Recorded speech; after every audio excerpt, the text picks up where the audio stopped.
வணக்கம். ஆகாஷவாணி.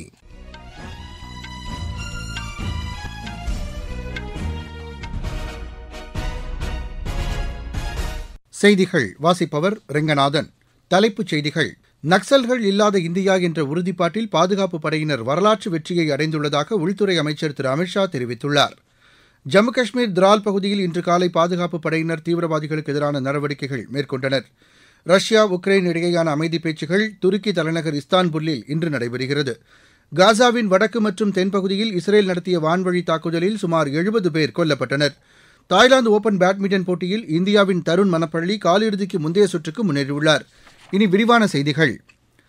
சத்தீஸ்கட் தெலங்கானா எல்லைப் பகுதியில் கடந்த 21 நாட்களில் 31 நக்சலைட்டுகளை கொன்ற பாதுகாப்பு படையினரை மத்திய உள்துறை அமைச்சர் திரு அமித்ஷா பாராட்டியுள்ளார். இதுகுறித்து சமூக ஊடக வலைதளத்தில் பதிவிட்டுள்ள அவர், ஒரு காலத்தில் நக்சல்களின் வசமிருந்த கரேகுட்டா மலை தற்போது அதிலிருந்து விடுபட்டுள்ளதாக கூறியுள்ளார். கரேகுட்டா மலை முக்கிய நக்சல் அமைப்புகளின் தலைமையகமாக இருந்தது என்றும், நக்சல் பயிற்சி, ஆயுதங்களை தயாரித்தல் ஆகியவை அங்கு நடைபெற்றதாகவும் தெரிவித்துள்ளார். இப்பகுதியில் மேற்கொள்ளப்பட்ட நக்சல்களுக்கு எதிரான நடவடிக்கைகளில் பாதுகாப்பு படையினரிடையே உயிரிழப்பு ஏதும் ஏற்படவில்லை என்பது தமக்கு மகிழ்ச்சி அளிப்பதாக குறிப்பிட்டுள்ளார். மோசமான வானிலையிலும் கரடுமுரடான மலைப்பகுதிகளிலும் நக்சல்களை எதிர்கொண்ட பாதுகாப்பு படையினரை பாராட்டுவதாக அவர் தெரிவித்துள்ளார். அவர்களின் செயல்களை அறிந்து நாடே பெருமைப்படுவதாகவும் அவர் கூறியுள்ளார். நக்சல்கள் இல்லாத இந்தியா என்ற உறுதிப்பாட்டில் பாதுகாப்பு படையினர் வரலாற்று வெற்றியை அடைந்துள்ளதாகவும் திரு அமித்ஷா தெரிவித்துள்ளார். குடியரசு துணைத் தலைவர் திரு ஜெக்தீப் தங்கர் ராஜஸ்தான் மாநிலம் ஜெய்ப்பூரில் இன்று பயணம் மேற்கொள்கிறார். அங்கு அவர் முன்னாள் குடியரசு துணைத் தலைவர் திரு பைரோன் சிங் ஷெகாவத் நினைவு தினத்தையொட்டி அவரது பெயரிலான நினைவு நூலகத்தை திறந்து வைக்க உள்ளார். நிகழ்ச்சியில் மக்களவைத் தலைவர் திரு ஓம் பிர்லா, மத்திய சுற்றுலாத்துறை அமைச்சர் திரு கஜேந்திர சிங் ஷெகாவத், ராஜஸ்தான் முதலமைச்சர் திரு பஜன்லால் சர்மா உள்ளிட்டோர் பங்கேற்க உள்ளதாக எமது செய்தியாளர் தெரிவிக்கிறார். கடந்த நிதியாண்டிற்கான பொதுத்துறை வங்கிகளின் நிதி செயல்பாடுகள் குறித்து மத்திய நிதியமைச்சர் திருமதி நிர்மலா சீதாராமன் இன்று ஆய்வு செய்யவுள்ளார். இக்கூட்டம் புதுதில்லியில் நடைபெறவுள்ளது. நாட்டின் பாதுகாப்பு படைகள் மற்றும் தேசிய சேவைக்கான ஒற்றுமையை வெளிப்படுத்தும் வகையில் தன்னார்வ இரத்த தான முகாமை மத்திய இணையமைச்சர் டாக்டர் ஜிதேந்திர சிங் தொடங்கி வைத்தார். புதுதில்லியில் மத்திய பணியாளர் மற்றும் பயிற்சித் துறையின் சார்பில் நடைபெற்ற இந்த இரத்த தான முகாமில் 150க்கும் மேற்பட்டவர்கள் கலந்து கொண்டு இரத்த தானம் செய்தனர். முன்னதாக அம்பேத்கர் சர்வதேச மையத்தில் அறிவியல் மற்றும் தொழில்நுட்ப அமைச்சகத்தின் சார்பில் இரத்த தான முகாமை டாக்டர் ஜிதேந்திர சிங் தொடங்கி வைத்தார். அப்போது பேசிய அவர், பணியாளர்களை நிர்வகிப்பது மட்டுமல்லாமல் பயிற்சி, திறன் மேம்பாடு, குடிமக்களிடையே இரக்க மனப்பான்மையை வளர்ப்பதில் பணியாளர் நல அமைச்சகம் கவனம் செலுத்துவதாக கூறினார். பின்னர் இரத்த தானம் செய்தவர்களுடன் உரையாடி அவர்களை பாராட்டினார். பணியாளர்கள் நலன், பொதுமக்கள் குறைதீர்ப்பு அமைச்சகத்தின் கீழ் அனைத்து துறைகள் மற்றும் நிறுவனங்களில் வரும் வாரங்களில் இரத்த தான முகாமை நடத்துவதற்கு ஏற்பாடு செய்யப்படும் என்றும் டாக்டர் ஜிதேந்திர சிங் கூறினார். ஆபரேஷன் சிந்தூர் குறித்து எதிர்க்கட்சியான காங்கிரஸ் கேள்வி எழுப்புவது தொடர்பாக பிஜேபி குறை கூறியுள்ளது. இதுகுறித்து புதுதில்லியில் செய்தியாளர்களிடம் பேசிய அக்கட்சியின் செய்தித் தொடர்பாளர் திரு சுதன்ஷு திரிவேதி, ஆபரேஷன் சிந்தூர் மூலம் பாதுகாப்பு படையினர் தங்களது துணிச்சலையும் திறமையையும் வெளிப்படுத்தியுள்ளதாக கூறினார். இந்நிலையில் இது தொடர்பாக காங்கிரஸ் தொடர்ச்சியாக கேள்வி எழுப்புவதன் நோக்கம் குறித்து கேள்வி கேட்கப்படும் சூழ்நிலை உள்ளதாக அவர் தெரிவித்தார். உறுதிப்பாடு வெறும் வார்த்தைகளால் மட்டுமல்லாமல் செயலில் இருக்க வேண்டும் என்று கூறினார். மனம், பேச்சு, செயல் ஆகியவற்றில் ஒற்றுமை அவசியம் என்று கூறிய அவர், முரண்பாடான நடவடிக்கைகள் அவநம்பிக்கையை ஏற்படுத்தும் என்று அவர் தெரிவித்தார்.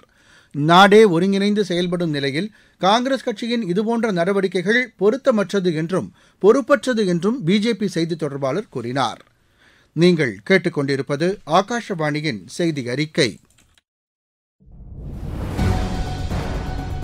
ஆபரேஷன் சிந்தூர் பஹல்காம் தாக்குதல் சம்பவத்தில் நீதி நிலைநாட்டப்பட்டுள்ளது.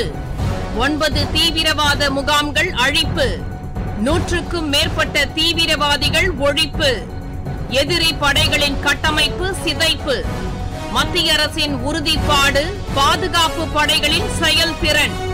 ஆபரேஷன் சிந்தூர், இது வெற்றி திலகம். முப்படைகளின் வலிமையை போற்றுவோம், வணங்குவோம்.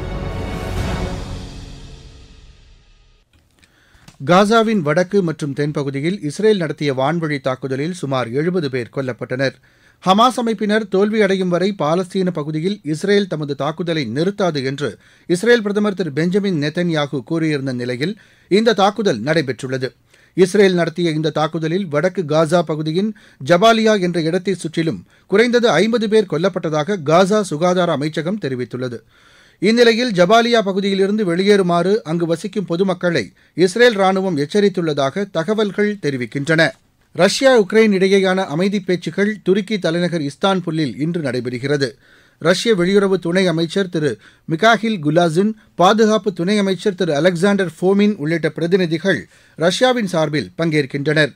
முன்னதாக ரஷ்ய அதிபர் திரு புதினை நேரில் சந்தித்து பேச விரும்புவதாக உக்ரைன் அதிபர் திரு ஜெலன்ஸ்கி கூறியிருந்த நிலையில் இப்பேச்சுகளில் திரு புதின் பங்கேற்க மாட்டார் என்று ரஷ்யா அறிவித்துள்ளது. ஜம்மு காஷ்மீர் புல்வாமா மாவட்டத்தில் இன்று காலை பாதுகாப்பு படையினர் தீவிரவாதிகளுக்கு எதிரான நடவடிக்கைகளை மேற்கொண்டனர். அவந்திபுரா பகுதியில் திரால் என்ற இடத்தில் இந்த நடவடிக்கை மேற்கொள்ளப்பட்டதாக தகவல்கள் தெரிவிக்கின்றன.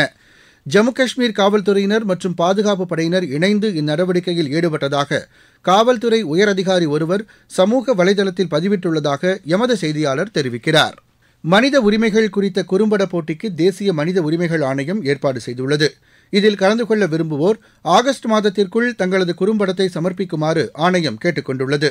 மனித உரிமைகளை மேம்படுத்துவதற்கும் பாதுகாப்பதற்கும் மக்களின் திரைப்படம் மற்றும் படைப்பாற்றல் முயற்சிகளை ஊக்குவித்து அங்கீகரிப்பதையும் இந்த போட்டி நோக்கமாக கொண்டுள்ளது. அனுப்பப்படும் குறும்படம் ஆங்கிலம் அல்லது எந்த இந்திய மொழிகளிலும் இருக்கலாம் என்றும் ஆங்கிலத்தில் வசனங்கள் இடம்பெறலாம் என்றும் தெரிவித்துள்ளது. குறைந்தபட்சம் 3 நிமிடங்கள் முதல் அதிகபட்சம் 10 நிமிடங்கள் வரை காணும் வகையில் குறும்படம் இருக்க வேண்டும் என்று தெரிவித்துள்ளது. இந்த குறும்படங்கள் ஆவணப்படமாகவோ உண்மை கதைகளை நாடகமாக்குவதோ அல்லது அனிமேஷன் உட்பட எந்த தொழில்நுட்ப வடிவிலும் உருவாக்கப்பட்ட படைப்பாக இருக்கலாம் என்று தேசிய மனித உரிமைகள் ஆணையம் தெரிவித்துள்ளது. கடந்த ஆண்டு நடைபெற்ற முதுநிலை மருத்துவ படிப்புக்கான நீட் நுழைவுத் தேர்வு குறித்த வழக்கை உச்சநீதிமன்றம் இன்று விசாரிக்க உள்ளது. இத்தேர்வின் வெளிப்படைத்தன்மை குறித்து தாக்கல் செய்யப்பட்ட மனுவை உச்சநீதிமன்றம் இன்று விசாரிக்க உள்ளது. தமிழகத்தில் கடந்த 4 ஆண்டுகளில் விவசாயிகளுக்கு 1000 கோடி ரூபாய்க்கும் மேல் கடன் வழங்கப்பட்டுள்ளதாக பால்வளத்துறை அமைச்சர் திரு மனோ தங்கராஜ் கூறியுள்ளார். நாகப்பட்டினம் மாவட்ட ஆட்சியர் அலுவலகத்தில் பால் உற்பத்தியாளர் மற்றும் அனைத்து துறை அலுவலர்களுக்குமான ஆய்வுக் கூட்டத்தில் அவர் பங்கேற்றார். மாவட்ட கூட்டுறவு பால் உற்பத்தியாளர் ஒன்றியத்தின் சார்பாக 34 சங்கங்களுக்கு பால் தர பரிசோதனை கருவி, 35 பயனாளிகளுக்கு கறவை மாடு வாங்குவதற்கான கடன் தொகைக்கான காசோலைகளையும் அவர் வழங்கினார். பின்னர் செய்தியாளர்களிடம் பேசிய அவர், பால்வளத்துறையின் மூலம் கறவை மாட்டு கடன், பராமரிப்பு கடன், ஊக்கத்தொகை உள்ளிட்ட திட்டங்கள் அறிவிக்கப்பட்டு செயல்படுத்தப்பட்டு வருவதாக தெரிவித்தார். நடப்பாண்டு பால் உற்பத்தியை பெருக்குவதற்கு கறவை மாட்டு கடன் அதிக அளவில் வழங்க நடவடிக்கை எடுக்கப்பட்டுள்ளதாக கூறினார்.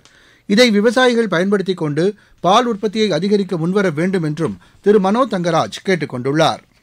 சென்னையில் சைதாப்பேட்டை முதல் தேனாம்பேட்டை வரை அமைக்கப்பட உள்ள உயர்மட்ட பாலத்திற்கான இரும்பு தூண்கள் உள்ளிட்டவற்றின் தரம் மற்றும் அளவுகளை மாநில பொதுப்பணித்துறை அமைச்சர் திரு ஏவ வேலு ஆய்வு செய்தார்.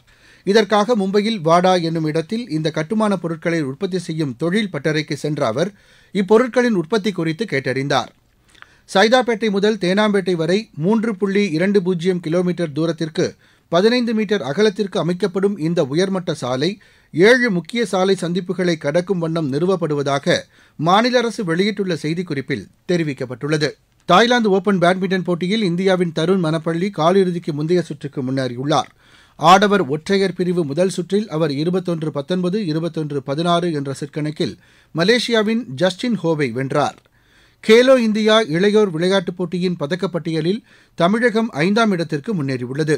இப்போட்டியில் தமிழகம் இதுவரை 15 தங்கம், 20 வெள்ளி உட்பட 63 பதக்கங்களை வென்றுள்ளது.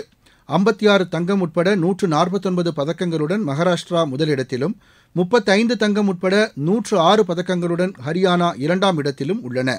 தில்லியில் இன்று நடைபெறவுள்ள ஜிம்னாஸ்டிக் போட்டியின் இறுதிச் சுற்றுடன் கேலோ இந்தியா இளையோர் விளையாட்டுப் போட்டிகள் நிறைவடைகிறது.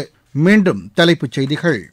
நக்சல்கள் இல்லாத இந்தியா என்ற உறுதிப்பாட்டில் பாதுகாப்பு படையினர் வரலாற்று வெற்றியை அடைந்துள்ளதாக உள்துறை அமைச்சர் திரு அமித்ஷா தெரிவித்துள்ளார். ஜம்மு காஷ்மீர் திரால் பகுதியில் இன்று காலை பாதுகாப்பு படையினர் தீவிரவாதிகளுக்கு எதிரான நடவடிக்கைகளை மேற்கொண்டனர். ரஷ்யா உக்ரைன் இடையேயான அமைதி பேச்சுகள் துருக்கி தலைநகர் இஸ்தான்புல்லில் இன்று நடைபெறுகிறது. காசாவின் வடக்கு மற்றும் தென் பகுதியில் இஸ்ரேல் நடத்திய வான்வழி தாக்குதலில் சுமார் 70 பேர் கொல்லப்பட்டனர். தாய்லாந்து ஓபன் பேட்மிண்டன் போட்டியில் இந்தியாவின் தருண் மனப்பள்ளி காலிறுதிக்கு முந்தைய சுற்றுக்கு முன்னேறியுள்ளார். இத்துடன் இந்த செய்தி அறிக்கை நிறைவடைந்தது. எமது செய்திகளை சமூக வலைதள பக்கங்களில் AIR நியூஸ் சென்னை என்ற முகவரியிலும், RNU சென்னை என்ற யூடியூப் சேனலிலும் உடனுக்குடன் அறிந்து கொள்ளலாம்.